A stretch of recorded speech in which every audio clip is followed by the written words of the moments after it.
What's up, what's up, what's up once again? Welcome back to my On the Shoulders of Giants YouTube channel. I am Joseph Ward, who is the founder, creator, and author of the On the Shoulders of Giants book, blog, and YouTube series. Thank you for all your support. I'm getting a lot of new subscribers. Thank you to all my new subscribers. Thank you to all the people who are viewing these videos, sharing these videos, commenting. Truly appreciate everything that you are doing.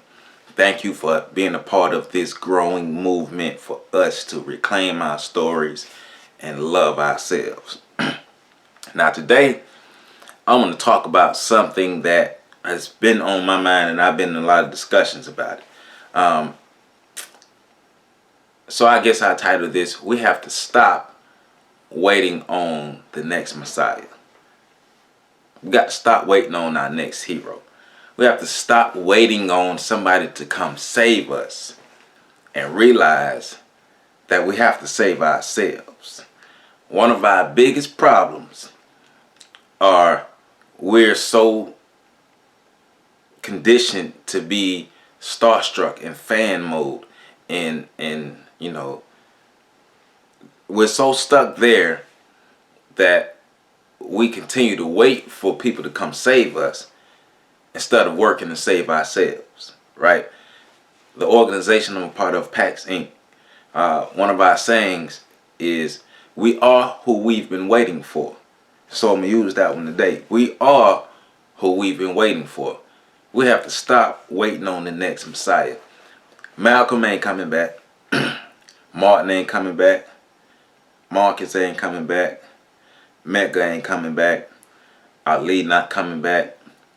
Whoever your local hero not coming back. Like all of the people we champion. Harriet Tubman not coming back. Nat Turner not coming back. Frederick Douglass not coming back. Like these people not coming back. We have to stop being so dang on starstruck and awestruck by people too. It's one thing to support an intellectual, an activist, or somebody, but it's another thing to be jock riding.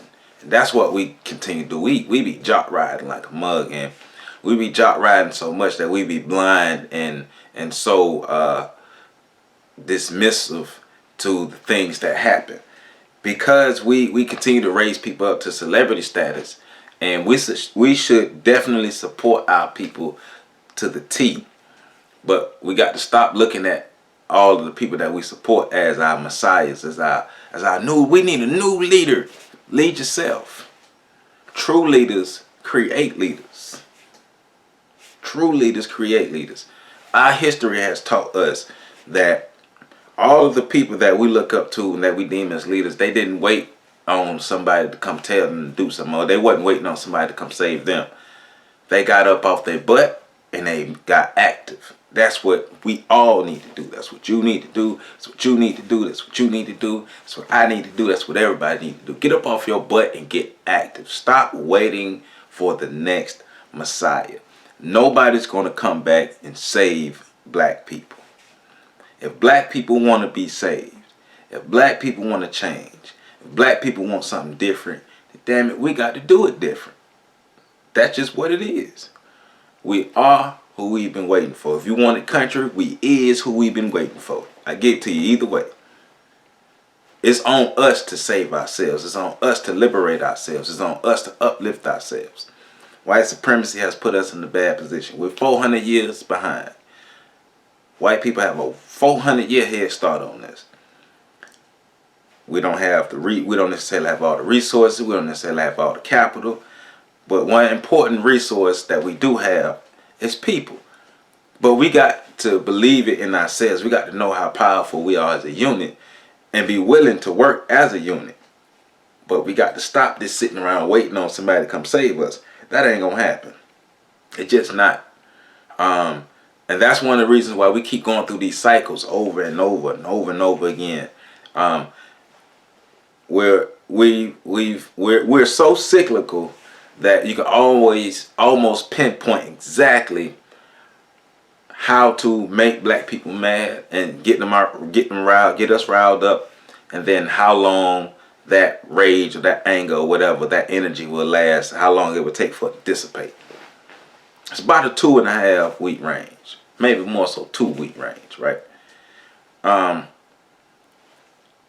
We have all the tools we need to at least start creating change.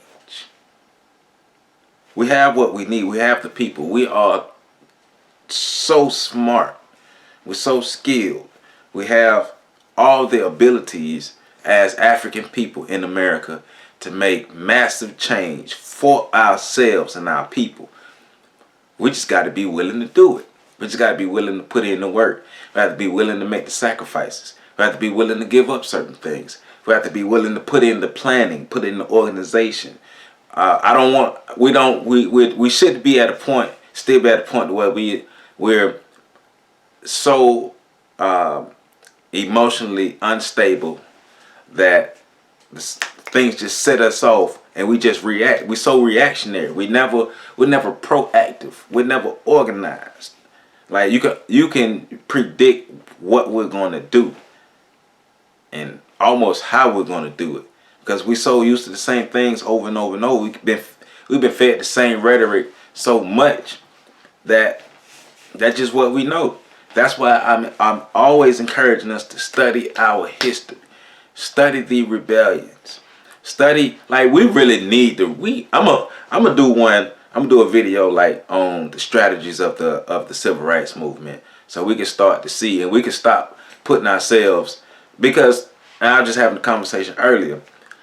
We have 1960 expectations, civil rights expectations for 2017 mindsets. In the 60s, in the 50s, even in the 70s, we had that collective mindset. We don't have that right now. We don't have that today. And because of that, that's one of the reasons why I feel that we still sit around waiting on somebody else to come save us, instead of realizing and going back and studying and analyzing our history and understanding how these movements and these organizations got together and how were they successful. Exactly what did they do to become successful? The ones that were unsuccessful, what did they do to become unsuccessful? But the reason why we're not doing that, because we're waiting on one person to fall out the sky and come save black people from all our problems. I mean, that's not going to help. You can't outrun white supremacy. White supremacy is a global system. You can't move out of the United States and then you are away from white supremacy. Now, you're just in another type of white supremacy. White supremacy is a global system. White supremacy is older than America. It existed before America. White supremacy was a part of the foundation of America. It's in the stories. It's right in there. It's right in the history books. Read them.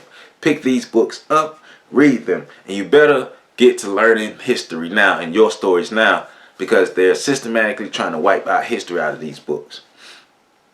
But the reason why, to me, that we're so reactive and we're not getting real change in the things that we're going after is because, for one, we have no real organization. We have no real planning. We don't even have a set idea that we all agree on that we're going on. But the only thing that we agree on is we mad. That's the only thing now. How we should go about creating real change, we don't know. But that Messiah person, though, we're waiting on that Messiah to come back and save us. Nah.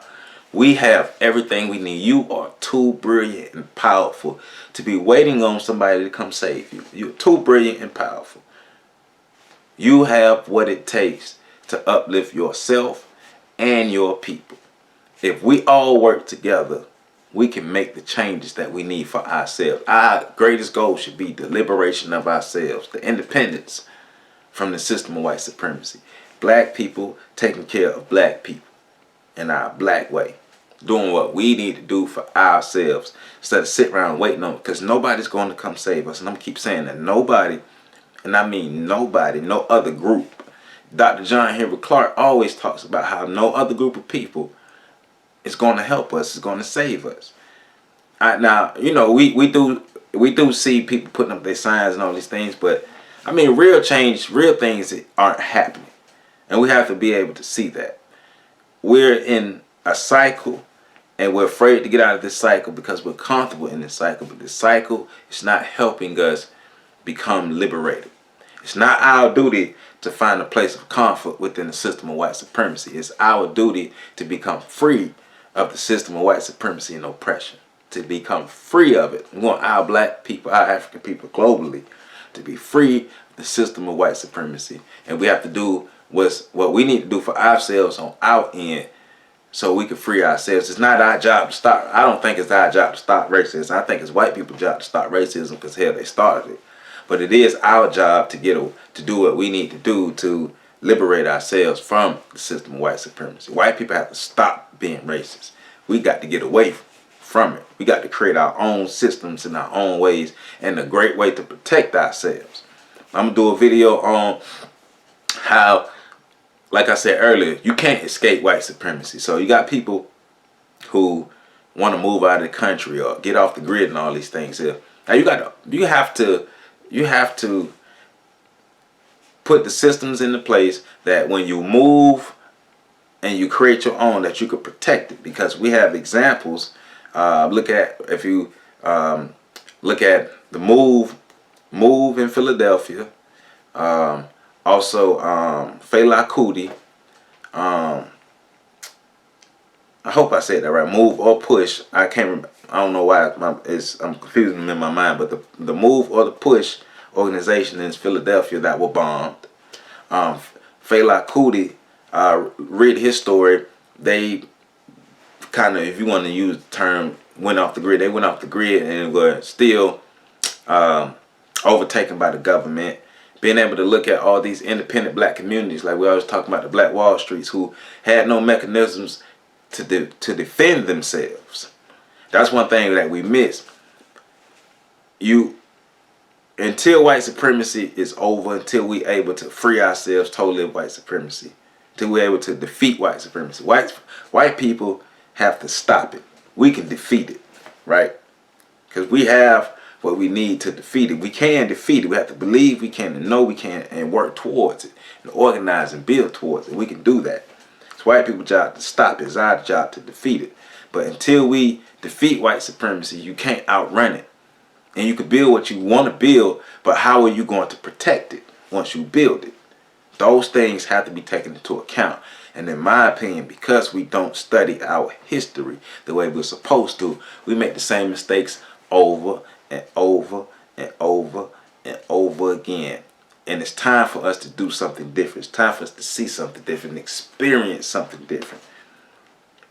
And please, let's stop waiting on somebody to come save us, right? That's one of the things that this kills me, that we keep doing. We're waiting on the Savior. Nobody gonna save us. We are who we've been waiting for. You can do it. You are black. You are beautiful. You are powerful. You're intelligent. You have everything it takes to become great and to become liberated from the system of white supremacy. All we got to do is believe it, know it, work towards it, organize, move as a cohesive unit. We can do this. I believe we can do this. I believe we can come together as a cohesive unit and make the changes that we need to make and become liberated. I know we can. I know you can. I know you have the power. I know I have the power. We all have the collective power. Let's do this. Hey, man, I love you all. And Black Power.